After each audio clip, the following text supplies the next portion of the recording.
This is an on-the-field failure in the most magnificent fashion, and not one that anybody saw coming.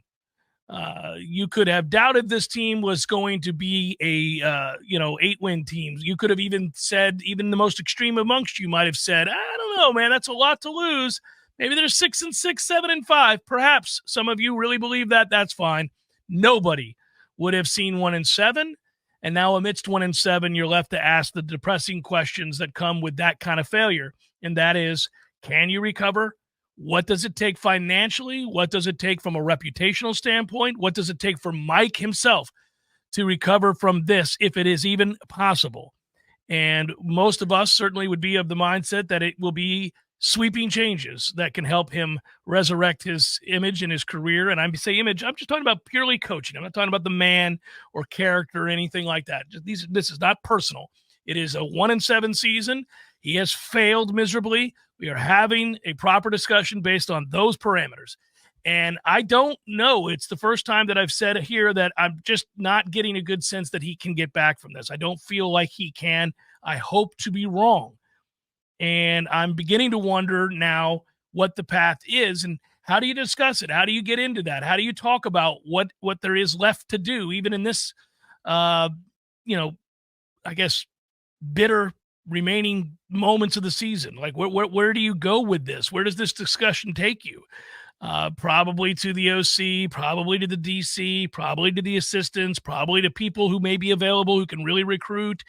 And then, certainly a lot of talk about whatever money you do have throwing at offensive linemen. Perhaps you choose a quarterback. I will tell you this. I find it fascinating because I think you could lose both quarterbacks. And I know that goes from bad to worse and from a talking point standpoint. But I think you have to try to find a way to salvage whichever one you think has the biggest upside. And you're balancing that with the pieces around him not being there. So whoever you decide, you know what, I'm going to go forward with, let's say you think Luke has the brighter upside. I think seems to be a larger contingent of people that believe Luke is the more talented of the two quarterbacks. Got the big arm, bigger kid. Maybe he has the greater upside. Say you believe that. Do you just decide he's your guy? I'm going to ride with you now. It's your job. Understanding that probably means Brock is gone. I thought that when they gave Luke the fourth possession of the game, that's what he was doing, which was in the third quarter, mm-hmm. Is yes, because the plan, as communicated by the TV broadcast and confirmed by Mike later in the press conference, was that Luke was going to get drive 3. No matter what happened in that game, Luke was getting drive 3, but then it was going to be given back to Brock for drive 4. The moment that doesn't happen, I feel like you've shifted the tide. Now, the Brock at the end of the game thing is confusing. I think you're protecting Luke at that point. It's kind of weird. I think these are these are two signals that send the same message to me, which is that he likes Brock more. I mean, he likes Luke more. He likes Luke more. Yeah. Yeah. And the follow-up question I'd have on this particular topic is, where would these quarterbacks go? Where would Brock go? I mean, like when Tate left, he went to Southern Miss. So is Brock just looking to go to... No, I think Brock is more talented than Tate. I think we would both agree on that. Look, Brock is relatively talented. He's 6'2", 220. He's got a good arm. He's tough. I think he'd have a chance to go play somewhere. It was well thought of coming out of Tennessee. He's a kid that, who knows? I mean, you might be surprised by some of those offers that those two guys would get. I'm not saying that I'm off of those two players. You're having to switch sides. It's almost like an arbitration hearing. Yeah. It's like, okay, we want you. You know we want you, but how good are you really relative to the amount of money we'd have to pay to keep you? Because we're not willing to go to this number. And if you're going to, have a dalliance with this other program, then go. You're not good enough for me to go bend over backwards to bring you back. Yes. No, right. Like Lagway would have Florida by the you-know-whats. They would have to do whatever he needs them to do. Different talking points. Yes, we don't have a Lagway on this roster, but you really like Luke quite a bit. And we're not sure about Brock yet. I mean, he does some things that I like. I'd love them both to stay. My fear is you're going to lose both of them. And I don't know if juggling like this necessarily is going to help that situation. If you think Luke is the long-term answer, I'm just asking the question, do you just ride with him now and make him your starter and let him go through the lumps? Every decision that you have to make, because if you're going to stick with Mike, and I think you will. I don't think you have a choice. Right, okay, so we both agree that they're going to stick with Mike. I think every decision that you make at this point has to be about talent acquisition for 2025. It has gotten so bad that you have to respond unequivocally in 2025 with a successful season. We can define our terms. I'd say 8 or more wins. But you're going to have to do everything you can monetarily to make sure that that happens, because kids for the 2026 cycle aren't going to listen to you unless you at least do that much. Your reputation is so damaged as Mike Norvell at this point. Yes, it is. That you can't have a 6-win season next season. Can't do it. It's not good enough for those kids to pay attention. Yeah, probably not. I don't know.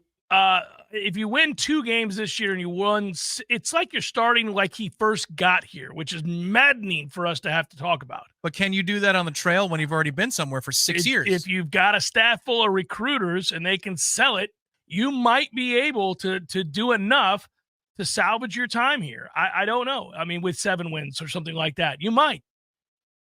You would cite the huge turnaround. Now you would have to largely ignore the fact that you were having to turn it around for a second time, but nonetheless. Yeah, but if you're going to keep them, then we're here and we have to operate. You just have to operate with that. Some things are going to be used against you. There's no getting away with it. I mean, this is what this season wrought. This is what you have now. This is what you've done. Well, and to be sure, you're at a poker table and you're not the chip leader. You're in dire need of some cards, some community cards to help you out in this moment. But how do you play? I go back to a few things here. He's made a lot of mistakes on and off the field, but I'm going to continue to beat this drum. At the end of the day, so, we talk about trying to evaluate young players. We talk about watching, what Luke does well, what he still has a long way to go with, what Brock does well, what he still has a long way to go with. Really, every time we start to have the conversation, I feel compelled to say, let's stop doing this.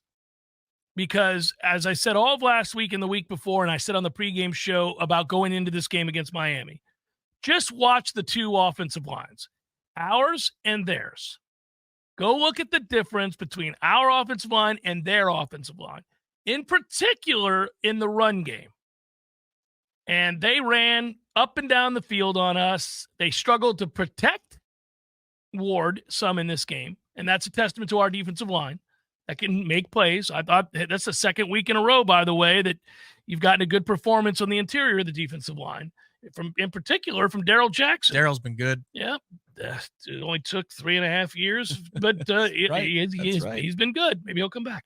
You can't give him a win above replacement, though, can you? Because we're not winning. No, but he's played well lately.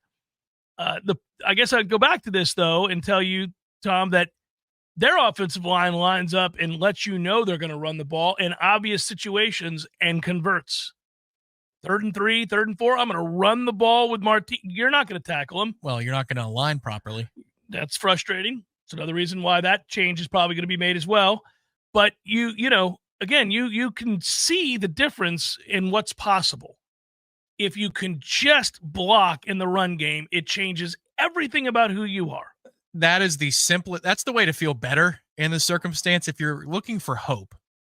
And we all are right now. How differently would you feel if we had an above-average offensive line? Not a good one, but an above-average offensive line. Well, we wouldn't be in this predicament if we had an above-average offensive line. We wouldn't be 1-7. We would have had a win against Duke. We would have had a win against Memphis. We would have had a win against SMU. We would have had a win against Georgia Tech. We would have had several wins at this point with a better-than-average offensive line. We don't have an average offensive line. We have a terrible offensive line. But a better-than-average? My God. It would look like the greatest offensive line you'd ever seen.